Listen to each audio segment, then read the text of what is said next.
Hello and welcome back to Bronies Remember. This is episode 6, Boast Busters, written by Chris Savino. It originally aired on November 19th, 2010. And I'm Onyx. My name is Zenith, and today we have the introduction of a massive fan favorite character in Trixie Lulamoon. She is a unicorn who travels around and basically performs magic tricks for popularity. Street magic, if you want to get technical, pretty much. Literally street magic in some cases. Yes, Trixie is voiced by Kathleen Barr. Trixie is very much a boastful and very sort of Prideful. I don't know if prideful is the right word, but I think self-absorbed maybe. Self-absorbed, narcissistic, maybe? I was trying not to use narcissistic, but sure, we can go there. Very, very self-centered sort of character, to a nauseating degree. Which, yeah, that's true. Which becomes kind of an interesting focal point because she's introduced as sort of like a foil for Twilight, who is seen right off the bat performing various spells in front of Spike to sort of catalog her ability. And it becomes apparent in their dialogue that unicorns in this world generally don't have a whole lot of magic. Like, they have magic relevant to their sort of special talent or their like persona, which is an interesting little bit of lore. Yeah, I'd even go as far as saying most unicorns seem to have like a basic list of spells that they can use, like levitation or some other form of manipulation. But it doesn't go as far as, like, say, almost Harry Potter level of a wizard knowing multiple spells and stuff. It seems to be rather simple. Most unicorns, the only real common spell between them seems to be basically just telekinesis. Yeah, telekinesis seems to be the most basic. We only really see more types of magic with certain unicorns that have attended Celestia's school for gifted unicorns, pretty much. And you'll run into the occasional prodigy that just is great at certain types of spells because that's their like entire thing. In this case, Trixie is great at performance magic, where she's great at summoning illusions to sort of wow and bedazzle the crowd. As we see fireworks floating from her stage, we see smoke, we see various things appearing and disappearing. Very stereotypical street magic from our point of view. Right.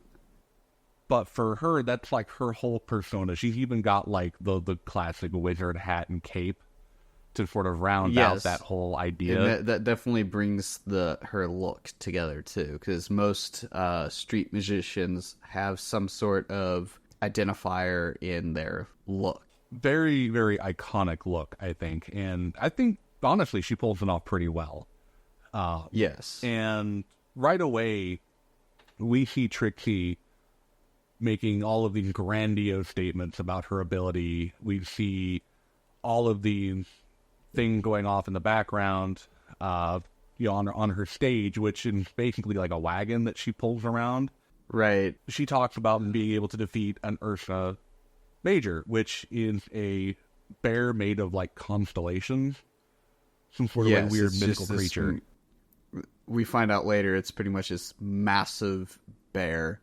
We also get Spike trying to say that Twilight can do more than Trixie, but Twilight doesn't want to be boastful and is trying to be humble about her abilities. Very meek in this episode, like almost out of character in a way that we've seen so far. Like previously, she hasn't been terribly shy about what sort of character she is, but here we see sort of almost a timidness from her, because the other characters are reacting to Trixie in a very negative way. We have AJ, Rainbow Dash, and Rarity there front and center, all basically booing and decrying Trixie's claims and nothing more than just empty While the rest of boasting. the crowd seems to be enamored by Trixie's words, especially Snips and Snails.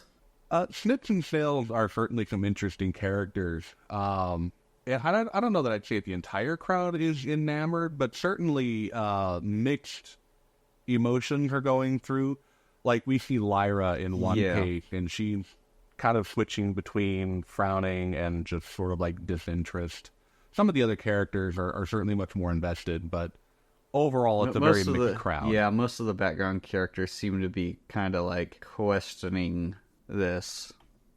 It gets to the point where Trixie and Twilight have banter, and Trixie says, or is pretty much challenging Twilight to a duel almost. Yes, and this is after Trixie thoroughly makes fools of AJ, Dad, and Rainbow, Rarity. and Rarity. To her credit, Trixie does manage to best all three of these other main characters. Not to say that they didn't show off their own capabilities quite pleasantly, but they are each shown up by this new unicorn. And it's almost comical how easily she's able to take what they're doing and sort of flip the script on them. Like, for example, we have Rainbow Dash using the windmill to fly through some clouds and then turning back down, diving through the holes she's punched in the clouds to bring rain down behind her. And she goes back into the windmill, throws herself back onto the stage, and all of the rain droplets collide with her and create a rainbow, which is a really cool effect. But then Trixie immediately takes really this cool rainbow trick and turns her into a tornado. Yeah, that's pretty great. It's, like I said, comical how easily she turns their own sort of abilities against them. Exactly. Twilight sees how her friends are not only being overcome by this unicorn, but also how they've each reacted negatively.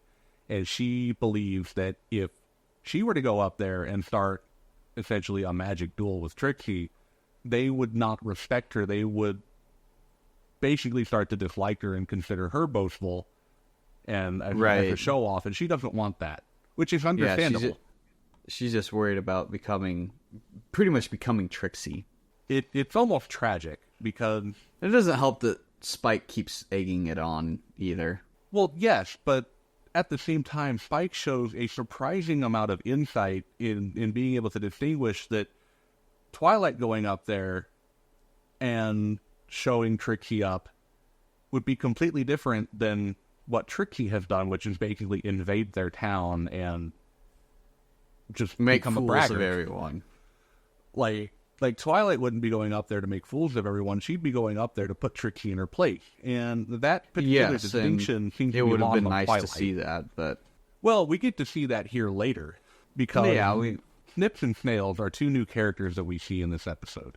They are younger colts.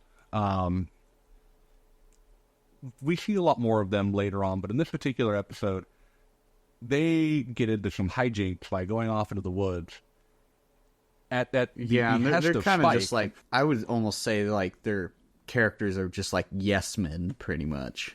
So they do play an interesting dynamic because you have Snips, which is very much sort of like that almost stereotypical, scheming henchman type character, despite being so young. And then you have Snails, who is the slow character. The slow character in this particular episode, stereotypically Canadian in the way that he speaks, which is hilarious. But they, at the behest of Spike, wander off into a nearby wood and somehow manage to find an Ursa. And they wake it up and they bring it back into town. This, of course, not the best idea. Not the best idea, and if it were to run unchecked, would certainly have the potential to demolish the town, because that doesn't happen every other day, right? So yeah, they bring it to Trixie, And immediately we see her turn to them and go, "Are you out of your minds?" Like, right, she understands that this is not a good idea. But the two cults, all they want to see is some cool magic. And Trixie failed almost spectacularly to do literally anything against this Ursa. Right. Yeah, Trixie's boastfulness can lead to trouble for her quite a bit. In this particular instance, the tricks that she used on stage earlier are literally ineffective. They do absolutely nothing to defend not only herself, but anyone around her. And right, what we see instead is Twilight has been off doing some research. And she had been looking into how to deal with these Ursa creatures. She comes out after Spike goes running for her and promptly puts on the most impressive display of magic yet. Oh, yeah. She uses some sort of wind spell to turn, reeds? Reeds into like I would say that. Into some kind of musical instrument to soothe the Ursa into a sleepy sort of state. And then she comically lifts the water tower off its platform, empties it, sends it through a nearby barn where it becomes filled with milk, and she gives it to the Ursa, who promptly begins to drink out of it. Yeah, and she's managing to maintain like 3 or 4 spells at the same time, which is quite impressive. It's very impressive, and it's very evident that this is a huge strain on her, because with each new thing that she does, her horn, which unicorn horns glow, and they sparkle every time that they are actively using a spell. But in this particular instance, not only are there several layers of glow, but towards the end of it, there's like beams of light shooting out of the end of her horn. And it's quite impressive to be able to lift something as large as the Ursa. Yeah, the Ursa is not a small creature by any means. It towers over much of the homes in Ponyville. Yes, and just thinking that this is a baby Ursa is even more hilarious, too. Getting to see the adult Ursa near the end of the episode is pretty comical. Like, it's huge. Yeah. Because, it turns out the Ursa that Snips and Snails woke up was, in fact, an Ursa minor. A baby. Yeah. Do we see Ursas again after this? I don't think we do. No, I think this is the only time we see the Ursa. Now, Twilight does have a mini freak out thinking that everybody's going to hate her for showing off her magic ability, but the whole town thinks it's like, that was impressive. That's the type of magic user we like to hang around with. We don't really care for the boastfulness of Trixie or that type of showing off and embellishing. Yet Twilight learns that there's a difference between being talented and being boastful. And it's a really important distinction to keep in mind. Just because you have talent doesn't mean people are going to automatically think that you're some kind of show-off just for engaging in something that you happen to be really good at. What matters is the attitude you have behind it. Yeah.